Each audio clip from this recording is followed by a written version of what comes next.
Good morning, good morning. Happy Wednesday to you. You know what, in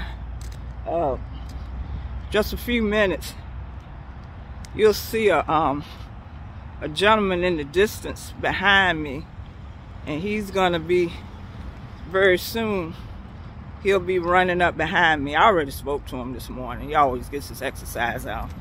But I wanted to show him running because I don't want you to be alone.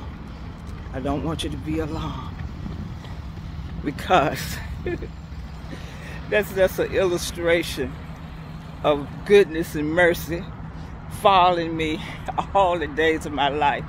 I was thinking about Psalm 23, and I found me a picture of a young lady walking, and you can see her from behind. And she said, it says, don't get along if you see something coming up behind me, because all it is goodness and mercy following me all the days of my life. And that's what I want you to understand this morning. When you make the Lord your shepherd, and you don't have to lack for anything. And I love how David talked about the Lord being his shepherd, that he should not want. And he kept on going. He kept on going. He said, the Lord is my shepherd, I shall not want. I don't have to lack for anything. Recently, last week, my husband and I had something that happened. And I know if it had happened earlier in our life, we would have been worried, and we would have, tried to figure out what we was going to do. And my husband even said, this thing happened, and I'm not even worried about it. I said, no, because, like it says, when the Lord is in control, you don't have to want for anything. And guess what? It said he makes, David said he makes you to lie down in green pastures, not no dried up and drought and all of that type, but in green pastures. He leads you beside still waters. He can lead you in paths of calm and peacefulness. And then even if you've been depleted in your spirit, he can restore your soul.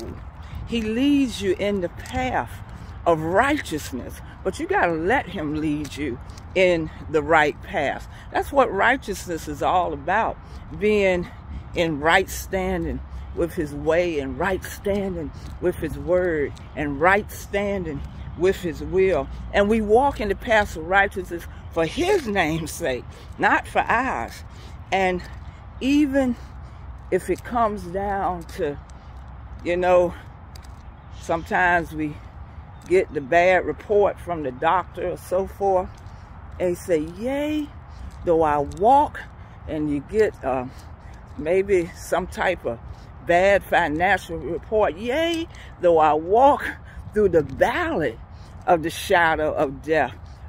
You get bad news of a loved one or someone that has passed. Yea, though I walk through the valley of the shadow of death, it's just a shadow, I will fear no evil. And even when that day comes, he's still with you.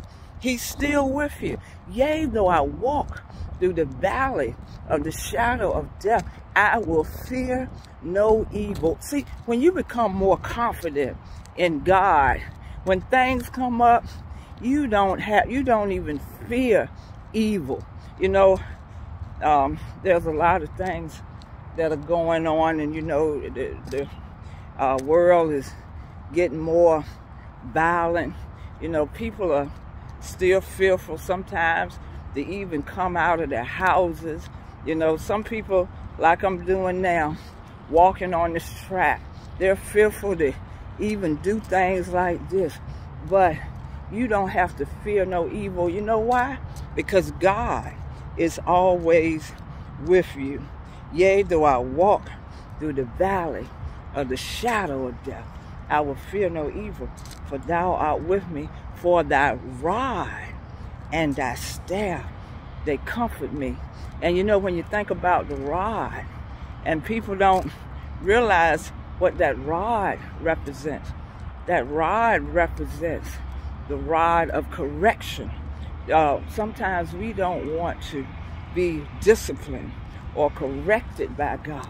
But once we are corrected, we find comfort because we start to go down the right path. There's no comfort really in doing wrong.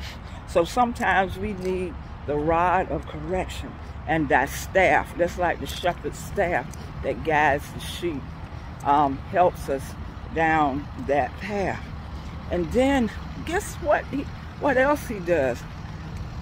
You know, sometimes when you start talking about the goodness of Jesus and what he's done for you, some people believe that you're bragging. Well, call it bragging all you want to. I'm bragging on what Jesus does. And he even goes further. This is what God does. He'll prepare a table before you in the presence of your enemies. Now, I ain't talking about me. I'm talking about what God does.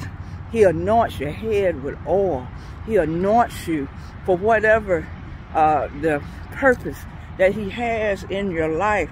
And then your cup runs over. He just doesn't fill your cup.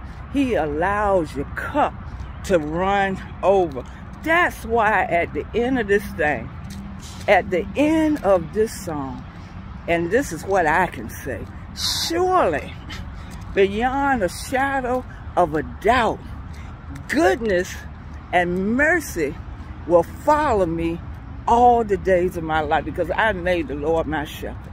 And he's done everything that he said in this song. Surely goodness and mercy will follow me all the days of my life. And look, here's a double reward. And I will dwell in the house of the Lord forever. Oh, that's a win-win situation, y'all. That's a win-win situation. So that's all I'm telling y'all this morning.